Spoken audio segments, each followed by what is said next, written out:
रायसेन बेगमगंज से हमारे संवाददाता शरद शर्मा की स्पेशल रिपोर्ट। नेमा समाज ने बिहारी मंदिर में अन्नकूट महोत्सव परंपरागत रूप से मनाया। शकल नेमा समाज एवं नेमा नवयुवक मंडल के द्वारा नेमा समाज के श्री बिहारी गांधी बाजार में अन्नकूट महोत्सव का आयोजन किया गया, जिसमें भारी संख्या में समाज बंधुओं के अलावा नगर के गणमान्य लोग भी शामिल हुए। सुबह 8 बजे प्रभात फेरी शोभा यात्रा निकाली गई, जो नगर के विभिन्न मार्गों से होकर गुजरी, जिसे समाज बंधुओं के द्वारा स्वागत किया गया। सुबह 11 बजे अन्नकूट दर्शन उपरांत 12 बजे महाआरती का आयोजन किया गया। 1 बजे से शाम 5 बजे तक महाप्रसादी भोजन प्रसादी का वितरण के साथ ही दोपहर 2 बजे से शाम 6 बजे तक सांस्कृतिक कार्यक्रम आयोजित किए गए। नेमा समाज के श्री बिहारी मंदिर में गोवर्धन महाराज और श्री राधा कृष्ण के जयकारे गूंज रहे थे। अन्नकूट महोत्सव के आयोजन में श्रद्धालु अपने घरों से 56 भोग बनाकर मंदिर पहुंचे। नेमा समाज के 40 परिवार हैं बेगमगंज में, जो अपने अपने घरों से 3 किस्म के व्यंजन बनाकर लेकर आए।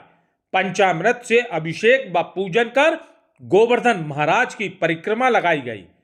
मंदिर में ग्वाल बालों संग श्री कृष्ण के द्वारा गोवर्धन पर्वत उठाने की आकर्षक झांकी 56 भोग के साथ सजाई गई।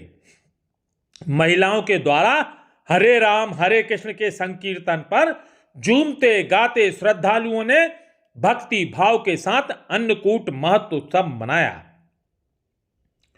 वहीं समाज की कन्याओं के द्वारा आकर्षण सांस्कृतिक कार्यक्रम प्रस्तुत कर वाहवाही लूटी।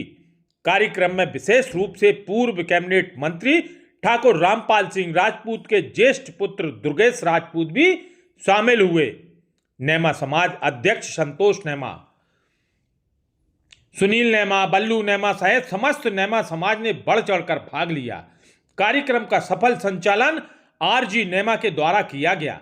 समाज के पदाधिकारियों ने बताया कि यह परंपरा पिछले कई सालों से निभाई जा रही है, जिसमें मां अन्नपूर्णा पूरे प्रदेश में देश में जिले वासियों से भरपूर अनाज उपलब्ध होने की समाज कामना करती है। कार्यक्रम में रायसेन जिले भर के नेमा समाज के लोग एकत्रित हुए। वहीं विदिशा और राहतगढ़ से भी नेमा समाज के प्रतिष्ठित व्यक्तियों ने भाग लिया। इस दिन घर और मंदिरों में विविध प्रकार की खाद्य सामग्रियों से भगवान को भोग लगाया जाता है।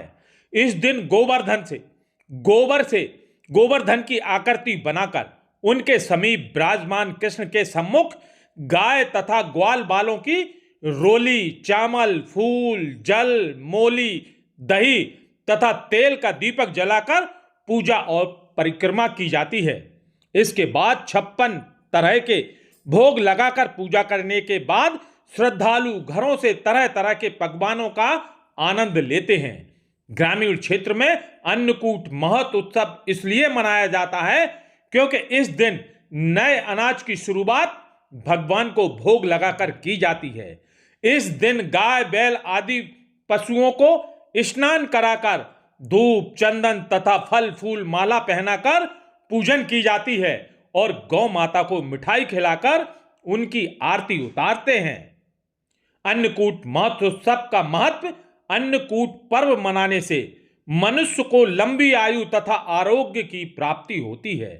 साथ ही दरिद्रता का नाश होकर मनुष्य जीवन पर्यंत सुखी और समृद्ध रहता है। ऐसा माना जाता है, यदि इस दिन कोई मनुष्य दुखी रहता है तो वह वर्ष भर दुखी रहेगा। इसलिए हर मनुष्य को इस दिन प्रसन्न रहकर भगवान श्री कृष्ण के प्रिय अन्नकूट महोत्सव की भक्ति पूर्वक तथा आनंद पूर्वक उसे मनाना चाहिए। रायसेन बेगमगंज से हमारे संवाददाता शरद शर्मा की